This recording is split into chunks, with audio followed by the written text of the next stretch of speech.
السلام علیکم ورحمۃ اللہ وبرکاتہ۔ سبحان اللہ وبحمدہ، سبحان اللہ العظیم، سبحان اللہ وبحمدہ عدد خلقہ ورضا نفسہ وزنۃ عرشہ ومداد کلماتہ۔ اللہم صلی وسلم علی نبینا محمد۔ رب اغفر وارحم وانت خیر الراحمین۔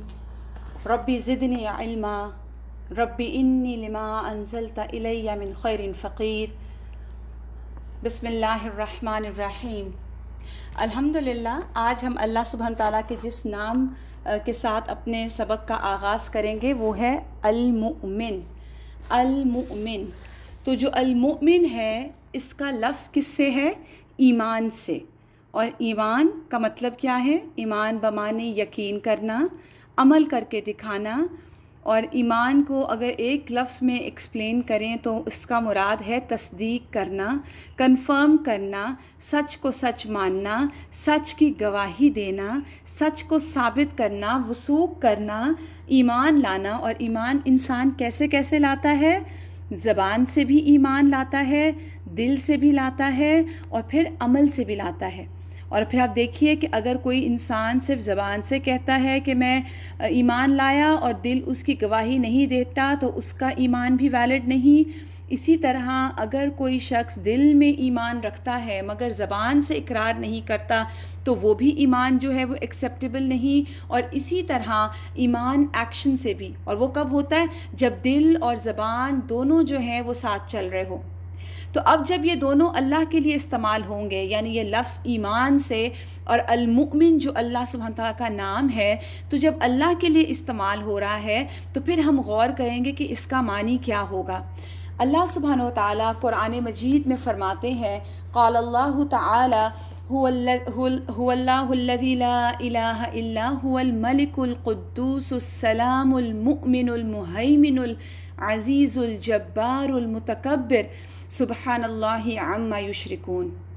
یہ وہی آیت ہے جو پچھلے ہم نے کئی سیشنز میں دہرائی ہے، جس میں اللہ سبحانہ تعالیٰ اپنا تعارف کرواتے ہیں اور اس میں اللہ سبحانہ تعالیٰ کے نام آتے ہیں، اور ان ناموں میں سے ایک نام المؤمن بھی ہے۔ یعنی اللہ کے لیے جب ہم اس لفظ کو استعمال کریں گے تو اس کا معنی ہوگا امن دینے والا، اطمینان دینے والا۔ یعنی جو ایمان لاتا ہے پھر وہ اللہ کے امن میں آ جاتا ہے، وہ امن اس کو مل جاتا ہے۔ اور دیکھیے اللہ سبحانہ تعالیٰ نے اپنا جو تعارف کروایا ہے اپنی صفات کے ساتھ، تو وہ اللہ کی صفات جو ہیں وہ کامل ہیں، مکمل ہیں۔ مثلاً ہم اس کو اس طرح دیکھتے ہیں کہ اللہ سبحانہ تعالیٰ، ہم کہتے ہیں اللہ السمیع ہے، تو کیسا آپ کی طرح سمیع نہیں ہے کہ آدھی بات سنی آدھی بھول گئے۔ اور آپ دیکھیے کہ اللہ ہم سب کی سنتے ہیں، ہم سب جمع ہو کر اللہ کو پکاریں تو بھی اللہ سنتے ہیں، ہم انڈیویجولی پکاریں اللہ تعالیٰ تو اللہ سبحانہ تعالیٰ تب بھی ہماری سنتے ہیں۔ تو اللہ سبحانہ تعالیٰ کا جو سمیع ہونا ہے وہ مکمل ہے، وہ کامل ہے۔ اسی طرح بندے کس طرح سنتے ہیں؟ کبھی نقص کے ساتھ، مثال کے طور پر ہماری ہیئرنگ ہے نا، بعض اوقات ہم لفظ نہیں سنتے، کبھی لفظوں کو مس انڈرسٹینڈ کرتے ہیں، کبھی اکٹھے لوگ جب بولتے ہیں تو ہم گھبرا جاتے ہیں۔ جب لوگوں کو ہم بات سننے میں مس انڈرسٹینڈ کرتے ہیں تو وہ بھی ہماری سننے کا کمزوری ہوتی ہے، تو وہیں جھگڑے ہو جاتے ہیں۔ تو وجہ کیا ہے؟ کہ انسانوں کے سننے میں نقص ہے، کمی ہے۔ انسان کی جو کمی ہے وہ انسان کے ساتھ موجود۔ اللہ سبحانہ تعالیٰ ایسا سمیع ہے کہ جس کو زبان سے بولنے کی بھی ضرورت نہیں ہے، انسان کے دل کی پکار سنتا ہے۔ تو اس سے اگر آپ ذہن میں رکھیں تو اللہ سبحانہ تعالیٰ کی صفات جو ہیں وہ ایکسلنس کے لیول پر کمپلیٹ ہیں، ان میں کوئی کمی یا نقص نہیں ہے۔ تو اللہ سبحانہ تعالیٰ نے جو بھی اپنی صفات بتائی وہ مکمل ہیں۔ ان میں اللہ سبحانہ تعالیٰ کی عظمت نظر آتی ہے، جمال نظر آتا ہے، اللہ سبحانہ تعالیٰ کی ذات کا جلال نظر آتا ہے۔ اور جبکہ بندوں کے اندر کیا ہے؟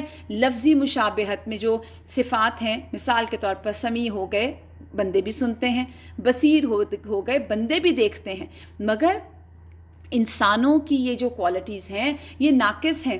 ہم سامنے پڑی چیز بعض اوقات نہیں دیکھ سکتے. کوئی بات کر رہا ہو ذرا سا دھیان بھٹکتا تو ہمیں یاد بھی نہیں رہتا, ہم سن بھی نہیں سکتے. تو اس سے اگر ہم دیکھیں تو اللہ سبحانہ تعالیٰ نے اپنی جو صفات بتائی ہیں وہ مکمل ہیں, وہ عظمت والی ہیں اور جلال والی ہیں. تو اللہ سبحانہ تعالیٰ بندے کو اپنی صفات کے ساتھ اللہ سبحانہ تعالیٰ اپنا تعارف کرواتے ہیں. پھر اسی طرح اس ایمان کو ہم تصدیق کے معنی میں لیتے ہیں, یعنی اللہ سبحانہ تعالیٰ تصدیق کرنے والا, المؤمن. کیسے؟ اپنی ذات کی, اور جو رسول لے کر آئے. رسول کیا لے کے آئے؟ جو بھی پیغام رسول لائے ان سب باتوں کی تصدیق کرنے والے ہیں. پھر جو باتیں نبی کو ملی انہوں نے بندوں تک پہنچایا, اس کی بھی تصدیق. پھر المؤمن کیسا المؤمن ہے؟ امن دینے والا. کیسے؟ دیکھیے, اس کی مخلوق اس بات سے امن میں ہے کہ اللہ ان پر ظلم کرے. ایسا ہے المؤمن جو اس بات پر ایمان رکھتا ہو نا کہ اللہ ظالم نہیں ہے, وہ کبھی ظلم نہیں کرتا, بلکہ یہ ہمارے اعمال ہیں جو ہمیں آئے دن کبھی چھوٹی کبھی بڑی پریشانیوں میں مبتلا کرتے ہیں. تو ایسے انسان کو کبھی کوئی خوف نہیں رہے گا. صرف انسان کو اپنے اعمال دراصل درست کرنے کی ضرورت ہے, ہمیں اپنے گناہوں سے ڈرنے کی ضرورت ہے. ورنہ اللہ تو کیا فرماتے ہیں؟ وَلَا يَظْلِمُ رَبُّكَ أَحَدًا, اور آپ کا رب ظلم کرنے والا بالکل نہیں. اللہ سبحانہ تعالیٰ امن دینے والا ہے. کیسے موقعوں پر امن؟ خصوصاً خوف کے وقت یا گھبراہٹ کے وقت. تو اللہ سبحانہ تعالیٰ کو جب بھی خوف کا وقت ہو, اللہ کی اس صفت امن کے ساتھ اللہ کو پکاریں. اللہ سبحانہ تعالیٰ المؤمن ہے, اور وہ ہی ہے جس نے امن کو پیدا کیا. آپ دیکھیے امن جو ہے نا, امن کی جو فیلنگ ہے وہ کتنی ریلیکسڈ ہوتی ہے نا. آپ کوئی ایسا موقع لے کے آئیں جس وقت کوئی خوف نہ ہو, کوئی گھبراہٹ نہ ہو, آپ سکون میں ہوں, تو یہ سکون اور یہ امن اللہ کا تخلیق کردہ ہے. اور اس امن کا عطا ہونا کسی بندے کو, یہ بھی بندوں پر اللہ سبحانہ و تعالیٰ کا سراسر احسان ہے. اور اس امن کو وہ جس کو چاہتا ہے عطا کرتا ہے, اپنے مومن بندوں کو عطا کرتا ہے. کب عطا کرے گا؟ جب قیامت کے دن وہ بندے گھبراہٹ میں ہوں گے نا, قیامت کے دن خوف میں ہوں گے, تو وہاں اللہ سبحانہ تعالیٰ اپنے بندوں کو کمفرٹیبل کریں گے. اس تکلیف کے وقت, اس گھبراہٹ کے وقت اللہ سبحانہ تعالیٰ اپنے بندوں کو امن میں رکھیں گے. جیسے آپ دیکھیے وہ لوگ جو ایمان لائے, اور پھر ایمان لا کے انہوں نے اپنے ایمان کو پھر کیا کیا؟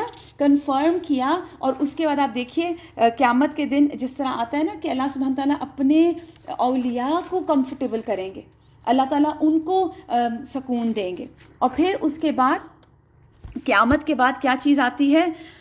جو اللہ کے عذاب کا مستحق نہیں ہوگا نا, وہ اللہ سے امن میں ہوگا. اور اللہ کے امن کی مثال آپ باقی چیزوں کو چھوڑ دیں, ذرا اللہ سبحانہ تعالیٰ کے تاریخ سے دیکھیں. ہم تاریخ سے مثالیں لیتے ہیں. حضرت نوح علیہ السلام سے شروع کرتے ہیں. حضرت نوح علیہ السلام 950 سال تبلیغ کرنے کے بعد جب وہ سیلاب کا وقت آتا ہے اور کشتی بناتے ہیں, تو کس طرح اللہ ان کی اور مومنوں کی مدد کرتے ہیں. ان کو اللہ تعالیٰ کس طرح کشتی میں سوار کرتے ہیں. قرآن کہتا ہے کہ ایک ایک موج پہاڑ جتنی اونچی, اور اتنی اونچی اونچی موجوں میں سے ایک نبی کی کشتی کچھ اہل ایمان کو لے کے سکون سے چلتی چلی جا رہی ہے. اس وقت تو ایسی ٹیکنالوجیز نہیں تھی, ایسے ایکوپمنٹس نہیں تھے کہ اتنی اسٹرانگ کشتی بن سکتی, لیکن یہ اللہ کی عطا اپنے بندوں پر. پھر اس کے بعد آپ دیکھیے حضرت ابراہیم علیہ السلام, ان کو آگ میں ڈالے جانے کے وقت اللہ سبحانہ تعالیٰ نے امن میں رکھا. وہ کیوں امن میں رکھا گیا؟ کیونکہ دیکھیے اللہ سبحانہ تعالیٰ نہ ظلم کرتا ہے, نہ ظلم کو پسند کرتا ہے. اس کو آپ اس بات سے سمجھیے, الذین آمنوا ولم یلبسوا ایمانہم بظلم. اللہ سبحانہ تعالیٰ فرماتے ہیں قرآن میں سورہ الانعام میں کہ وہ لوگ جو ایمان لائے اور انہوں نے اپنے ایمان کے ساتھ ظلم کی ملاوٹ نہیں کی. تو یہ ظلم کیا ہے؟ ظلم بمانی شرک ہے.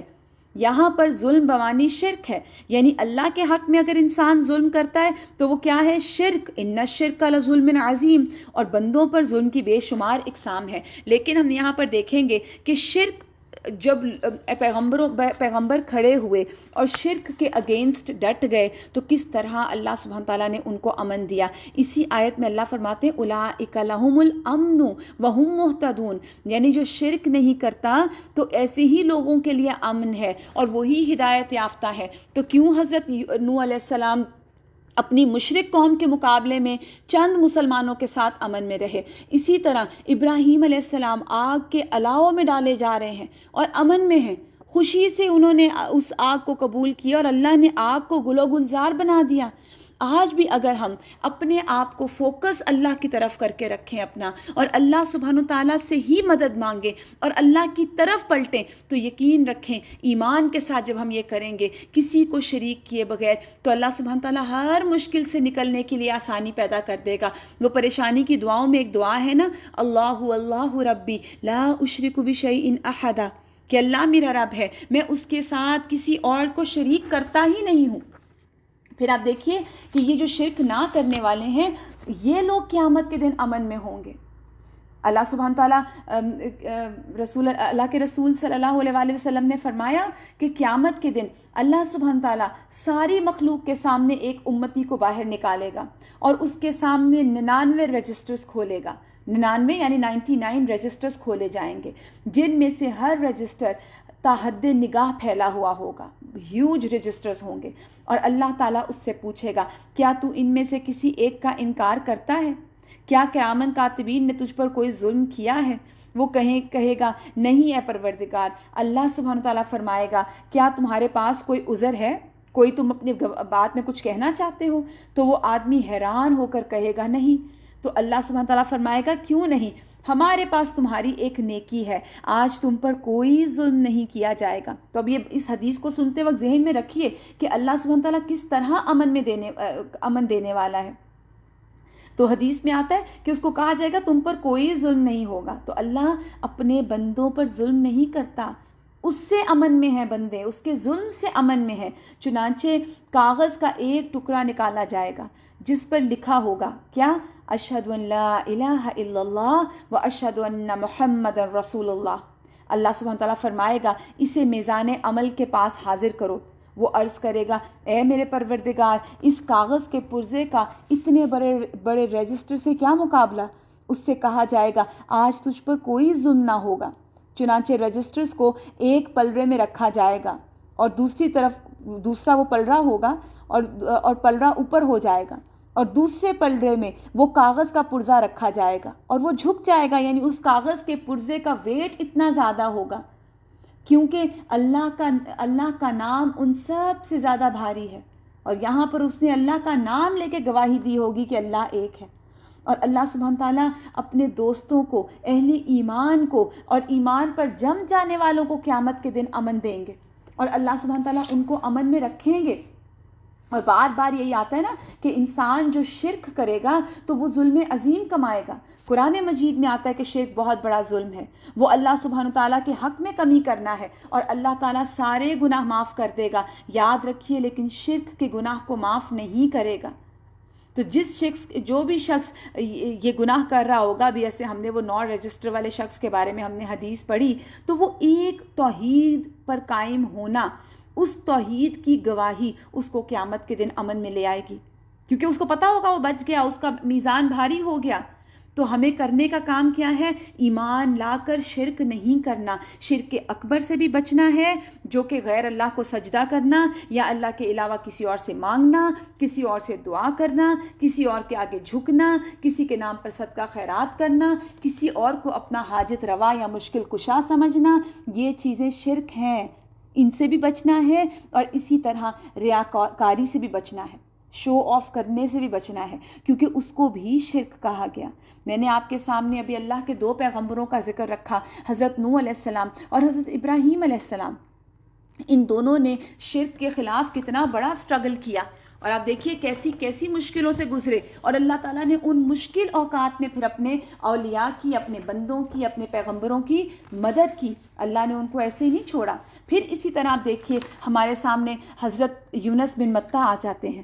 حضرت یونس علیہ السلام کیا ہوا تھا؟ چلے گئے تھے نا، غلطی کر کے چلے گئے تھے، اور پھر اللہ سبحانہ تعالیٰ نے ان کو چھوڑا نہیں.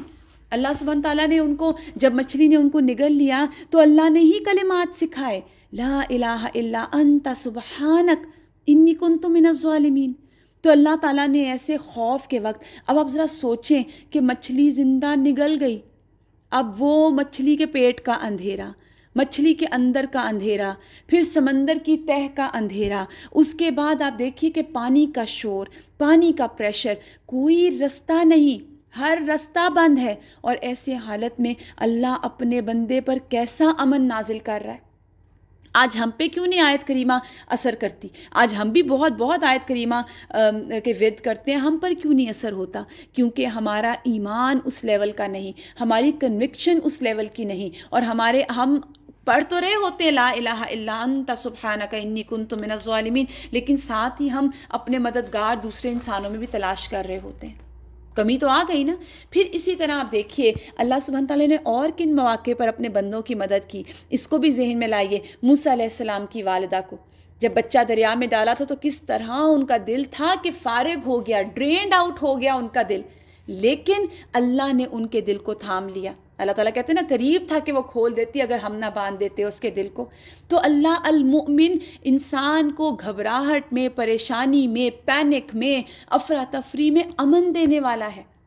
پھر اس کے بعد موسیٰ علیہ السلام کو اللہ نے کیسے فرعون کے دربار میں امن دیا، پھر یوسف علیہ السلام کو کنویں میں بھائی ڈال کے چلے گئے، اس وقت اللہ سبحانہ تعالیٰ نے کیسے روک کر ان کو وہاں پر امن دیا اور کہا کہ ایک وقت آئے گا تم بتاؤ گے۔ تو اللہ المؤمن امن دینے والا ہے اپنے اولیاء کو۔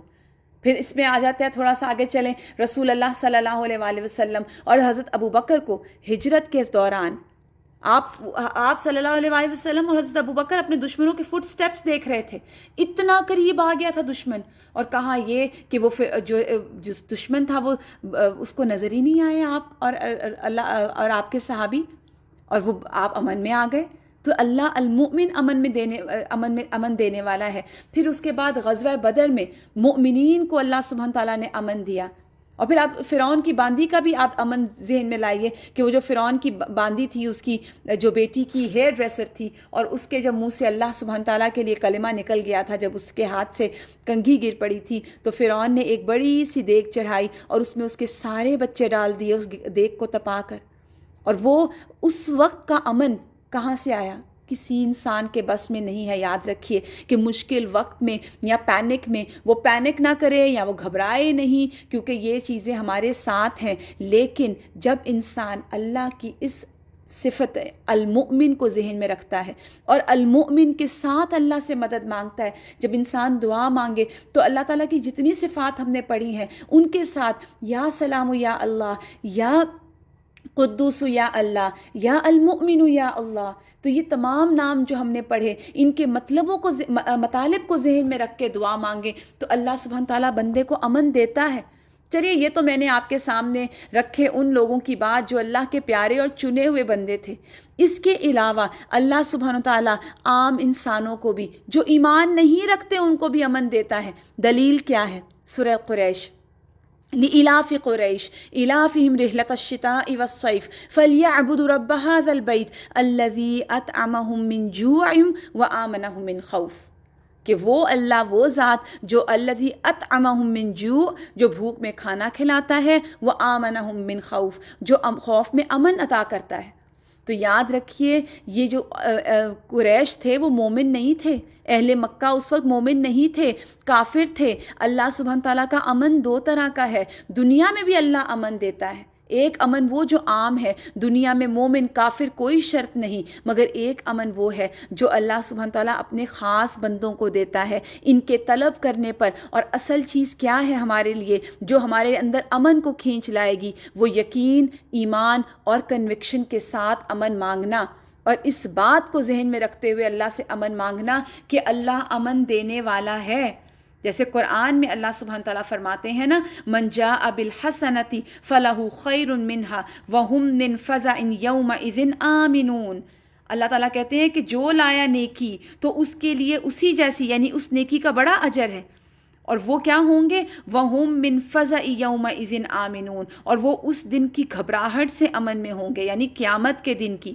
ومن جاء بالسیئۃ اور جو برائی لے کے آیا فکبت وجوہہم، تو وہ منہ کے بل ڈال دیے جائیں گے، فی الناری، آگ میں، ہل تجزون الا ما کنتم تعملون، کیا تم جزا دیے جا رہے ہو الا مگر ما جو کانو تھے تم کرنے والے، یعنی جو تم کرتے رہے ہو تمہیں وہی اسی کی جزا ملی ہے۔ ایسا بالکل نہیں ہوگا کہ انسان کرے کچھ اور اس کو آگے جا کے ملے کچھ۔ حدیث میں آتا ہے، اللہ سبحانہ تعالیٰ حدیث قدسی میں اللہ کے رسول صلی اللہ علیہ وآلہ وسلم اللہ سے روایت کرتے ہیں، بہت ہی خوبصورت حدیث ہے کہ مجھے میری عزت کی قسم، میں اپنے بندے پر نہ دو امن جمع کرتا ہوں نہ دو خوف۔ اگر میرا بندہ دنیا میں مجھ سے امن میں رہا، کیا مطلب ہے؟ یعنی اسے کوئی ڈر نہ لگا مجھ سے، تو اسے بندوں کے حشر والے دن میں خوف دلاؤں گا۔ یعنی آج اگر کوئی پرواہ نہیں کرتا کہ اللہ مجھ سے ناراض ہے یا راضی ہے اور وہ اپنی مرضی کی زندگی گزار رہا ہے، وہ اللہ تعالیٰ کو بھلا کر اللہ سے غافل ہو کر اپنی زندگی گزار رہا ہے، تو آج کی یہ غفلت کل کی پریشانی ہوگی۔ لیکن اس کے برعکس اللہ سبحانہ تعالیٰ فرماتے ہیں جو دنیا میں مجھ سے ڈر کر جیے گا، جیسے سورہ رحمان میں آتا ہے نا کہ جو رب کے سامنے کھڑے ہونے سے ڈر گیا تو اس کے لیے 2 باغ ہیں، تو اس میں اللہ تعالیٰ انسان کیسے ڈرا اللہ سبحانہ تعالیٰ کو فیس کرنے سے کہ اچھا اگر میں نے یہ گناہ کیا تو میں اپنے رب کو کیسے فیس کروں گا۔ جب بھی اس کے سامنے کوئی نفسانی خواہش آئی، کوئی ڈیزائر آئی، کوئی ٹیمپٹیشن آئی تو وہ اللہ سے ڈر گیا، اور یہ ڈر اس کو غلط کام کرنے سے روک گیا۔ تو ایسے لوگ جو دنیا میں اللہ سے ڈرتے ہیں، یاد رکھیے کل قیامت کے دن اللہ کے ڈر سے محفوظ رہیں گے اور پورے امن میں ہوں گے۔ تو فرمایا کہ لوگوں کے جمع ہونے کے دن اس بندے کو میں امن عطا کروں گا۔ تو یاد رکھیے اگر آج ہم اللہ سبحانہ تعالیٰ سے امن میں ہیں، ہم سوچ رہے ہیں کہ کوئی بات نہیں، کل دیکھی جائے گی، اللہ کچھ نہیں کرتا، اللہ کوئی اذیت نہیں دے گا، اللہ گناہ گار نہیں ہمیں بنائے گا، یا ہم گنہ گار نہیں ڈکلیئر کیے جائیں گے، تو ایک اور چیز اس آیت میں سورہ نمل کے سامنے جو میں نے آپ کے رکھی کہ جو نیکی لائے گا اسی کو ملے گا امن قیامت کے دن، اور جو برائی لائے گا فَكُبَّتْ وُجُوهُهُمْ فِي النَّارِ، وہ منہ کے بل آگ میں ڈال دیے جائیں گے۔ اور یہ بھی یاد رکھیے ہمارے اللہ سبحانہ وتعالی طاقت رکھتے ہیں کہ وہ ذرے کو پہاڑ بنا دیں، ایک ذرہ حقیر سی نیکی۔ ابھی اس شخص کو پڑھا نا آپ نے کہ ایک لا الہ الا اللہ کہنا اس کو 99 رجسٹر پہ بھاری پڑ گیا۔ تو اللہ تعالیٰ تو طاقت رکھتے ہیں کہ کھجور کا آدھا ٹکڑا بھی صدقہ کیا وہ پہاڑ برابر بنانے کی طاقت رکھتے ہیں۔ کمی کہاں ہے؟ عمل میں کمی کہاں ہے؟ ہمارے اندر، ہمارے مانگنے میں کمی ہے۔ تو اللہ تو ظلم کرنے والا ہے ہی نہیں۔ ایک بندہ تھوڑا سا بھی عمل کر رہا ہے تو اللہ سبحانہ تعالیٰ تو اس کی بہت زیادہ قدردانی کر رہے ہیں۔ اللہ تعالیٰ کی ایک صفت جو ہے وہ الشکور بھی ہے نا۔ حدیث میں آتا ہے کہ رسول اللہ تعالیٰ فرماتے ہیں، نبی کریم صلی اللہ علیہ وآلہ وسلم اللہ سے روایت کرتے ہیں کہ میں اپنے بندے کے گمان کے ساتھ ہوں، یعنی جو وہ میرے متعلق رکھتا ہے، یعنی جو وہ میرے بارے میں سوچتا ہے، اور میں اس کے ساتھ ہوں جب وہ مجھے یاد کرتا ہے۔ سبحان اللہ، آپ سوچیں کہ اگر ہم اللہ کو یاد کرتے ہیں تو وہ ہمارے ساتھ ہوتا ہے، یعنی جب اللہ کا ذکر ہو رہا ہوتا ہے تو اسے اللہ کی تائید حاصل ہوتی ہے، ایسے شخص کو امن حاصل ہوتا ہے۔ اللہ فرماتے ہیں اگر وہ مجھے دل میں یاد کرتا ہے تو میں اسے اپنے دل میں یاد کرتا ہوں، اگر وہ مجھے کسی مجلس میں یاد کرتا ہے تو میں اسے اس سے بہتر جماعت میں یاد کرتا ہوں، اگر وہ مجھ سے ایک بالشت قریب ہوتا ہے یعنی ایک ہاتھ تو میں 1 گز اس کے قریب ہوتا ہوں، اور اگر وہ 1 گز قریب ہوتا ہے تو میں اسے دونوں ہاتھوں کے پھیلاؤ کے برابر اس کے قریب ہوتا ہوں، یعنی اور زیادہ اس کی طرف بڑھ جاتا ہوں۔ اگر وہ میری طرف چل کر آتا ہے تو میں اس کی طرف دوڑ کر آتا ہوں، یعنی بندہ جب میری طرف بڑھتا ہے تو میں اس کو نا امید نہیں کرتا، اس کو تنہا نہیں چھوڑتا، میں اس کی امید سے بڑھ کر اس کی مدد کرتا ہوں۔ وہ جو وہ گمان کرتا ہے میرے بارے میں کہ میرا رب ضرور میری مدد کرے گا، میں اس کے گمان کو سچا کر دیتا ہوں اور مدد فرماتا ہوں۔ اس لیے ہمارا کرنے کا کام کیا ہونا چاہیے؟ ایسے عظیم رب کی صفات کو پہچانیں، اللہ کے اسماء الحسنہ کو ہم جانیں۔ اور دیکھیے جب ہم کسی کو جانتے ہیں نا تب اصل اس کی قدر بھی ہمارے سامنے آتی ہے، تب اصل میں ہم اس سے امپریس بھی ہوتے ہیں، تب ہی اللہ سبحانہ تعالیٰ کو جب ہم جانیں گے، اللہ کے ناموں کے ساتھ اللہ کی ذات کو پہچانیں گے تو ہماری دعاؤں میں بھی خوبصورتی آئے گی، ہمیں یقین بھی آئے گا کہ میں جس نام کے ساتھ مانگ رہی ہوں وہ چیز مجھے عطا کی جائے گی۔ اور یہاں پہ دیکھیے المؤمن اللہ جو امن عطا کرے گا اپنے بندوں کو قیامت کے دن اور امن کیسے عطا کیا جائے گا؟ اللہ کے عرش کے سائے کے نیچے تب کوئی سایہ نہیں ہوگا. اور وہاں پہ کچھ خاص اعمال آتے ہیں نا کہ ان لوگوں کو اللہ سبحانہ تعالیٰ وہاں پر جگہ دیں گے. اور پھر اس کے بعد آپ دیکھیے قیامت کے دن کیسے اللہ سبحانہ تعالیٰ دلوں میں اطمینان پیدا کرے گا. اور دلیل کیا ہے اس بات کی کہ قیامت کے دن اللہ سبحانہ تعالیٰ دلوں میں اطمینان پیدا کرے گا؟ اللہ قرآن میں فرماتے ہیں لا خوف علیہم ولا هم یحزنون، کہ اللہ کے جو پیارے بندے ہیں، الا ان اولیاء اللہ، خبردار بے شک اللہ کے بندے، اللہ کے دوست قیامت کے دن لا خوف علیہم ولا ان پر کوئی غم ہوگا، نہ ان پر کوئی خوف ہوگا اور نہ ہی وہ غمگین ہوں گے. تو یاد رکھیے وہ اللہ جو المؤمن ہے اپنے رسولوں کی بھی تصدیق کرتا ہے. کیسے؟ معجزات دے کر، قرآن دے کر. اور ڈفرینٹ معجزات آپ لے آئیے ذہنوں میں انبیاء کو جو دیے گئے. ہم دیکھتے ہیں کس طرح اللہ نے اپنے رسولوں کی مدد کی. آپ سوچیے حضرت موسیٰ کے اوپر کوئی آسان وقت ہوگا؟ بادشاہ وقت کے اتنے بڑے دربار میں حضرت موسیٰ کھڑے ہیں اور سارے لوگ آگے بیٹھے ہیں اور حضرت موسیٰ ایک کے بعد ایک معجزہ پیش کر رہے ہیں. کیا ان کا دل نہیں دھڑکا ہوگا جس طرح ہمارا کبھی دھڑکنے لگتا ہے کبھی ہم کوئی گھبراہٹ یا خوف کے وقت میں ہوں؟ اور امن کہاں سے آتا ہے؟ صرف اللہ المؤمن امن دینے والا ہے. اور مومنوں سے اللہ اس وعدے کی تصدیق کرتا ہے جو قیامت کے دن اجر کا وعدہ اس نے مومنوں کے ساتھ کیا ہے کہ جو نیک عمل لے کر آئے گا اس نے اپنے ایمان کی ملاوٹ بھی نہیں کی. آپ دیکھیے جیسے میں نے ابھی آپ کے سامنے آیت رکھی نا، الذین آمنوا، ایک وہ لوگ جو ایمان لائے اور ایمان کے ساتھ ولم یلبسوا، اور نہیں انہوں نے ملاوٹ کی، ایمانہم، اپنے ایمان کے ساتھ، بظلم، ظلم کی. یہاں ظلم کیا ہے؟ شرک. تو انسان جب ایمان لائے اور پھر ایمان لانے کے بعد اس میں جم جائے اور اپنی ڈائریکشن صرف اللہ سبحانہ تعالیٰ کی طرف رکھے اور اپنی مدد صرف اللہ سے مانگے اور صرف اللہ کی طرف رجوع کرے، تو ایسے انسان کو اللہ امن دیتا ہے دنیا میں بھی، ہر امن اور خوف اور گھبراہٹ کے موقع پر. اور پھر سب سے ضروری وقت قیامت کا دن، اس دن بھی انسان امن میں ہوگا. اور یہ امن اللہ کی تخلیق ہے، یہ اللہ نے پیدا کیا ہے اور یہ اللہ کا احسان ہے کہ کسی کو دنیا اور آخرت میں امن عطا فرمائے. تو اللہ سے دعا ہے کہ اللہ تعالیٰ ہمیں ہمارے گھروں میں، ہماری ذات میں، ہماری اولاد میں، ہمارے ملکوں میں، ہمارے امیروں میں، ہمارے حکمرانوں میں اللہ سبحانہ تعالیٰ ہمیں امن عطا فرمائے. اللہ ہمیں دنیا میں دنیا کی رسوائی سے امن میں رکھے، اللہ ہمیں آخرت کے عذاب سے امن میں رکھے، اور اللہ تعالیٰ ہمیں لوگوں کے سامنے کم ہونے سے امن میں رکھے، کم تر ہونے سے امن میں رکھے. اور قیامت کے دن جب اللہ کے سامنے ہمیں پیش ہونا ہے اور ہمیں حساب دینا ہوگا، اس دن بھی اللہ سبحانہ تعالیٰ کی ذات ہم سب کو اپنے امن سے ڈھانپ لے. اللہ سبحانہ تعالیٰ سے دعا ہے کہ اللہ تعالیٰ ہم سب کے گھروں میں اور ہمارے ارد گرد اور ہماری صحتوں میں امن رکھے. وآخر دعوانا ان الحمد للہ رب العالمین. سبحان ربک رب العزت عما یصفون وسلام علی المرسلین والحمد للہ رب العالمین. آپ لوگوں سے ایک ریکویسٹ ہے کہ جن لوگوں نے بھی دیر سے جوائن کیا ہے کائنڈلی اس لیسن کو ضرور شروع سے سنیے، کیونکہ بہت ہی زیادہ یہ صفت جو ہے، جب میں آج اس کو تیار بھی کر رہی تھی تو مجھے ایسے لگ رہا تھا کہ ہمارے آج کل کے حالات سے بہت ریلیٹڈ ہے. اور کائنڈلی آپ اس کو شیئر بھی کیجئے، کیونکہ اگر کوئی ایک شخص بھی اس کو آپ کے ذریعے سن گیا اور وہ المؤمن کو پہچان گیا تو آپ کا حصہ ڈل جائے گا اس چیز میں کہ آپ نے اللہ کی مخلوق کو اللہ کے ساتھ جوڑا اور اپنی اللہ کی مخلوق کو امن کی طرف اس کو ڈائریکشن دکھائی. جزاکم اللہ خیرن کثیرا. السلام علیکم ورحمۃ اللہ وبرکاتہ.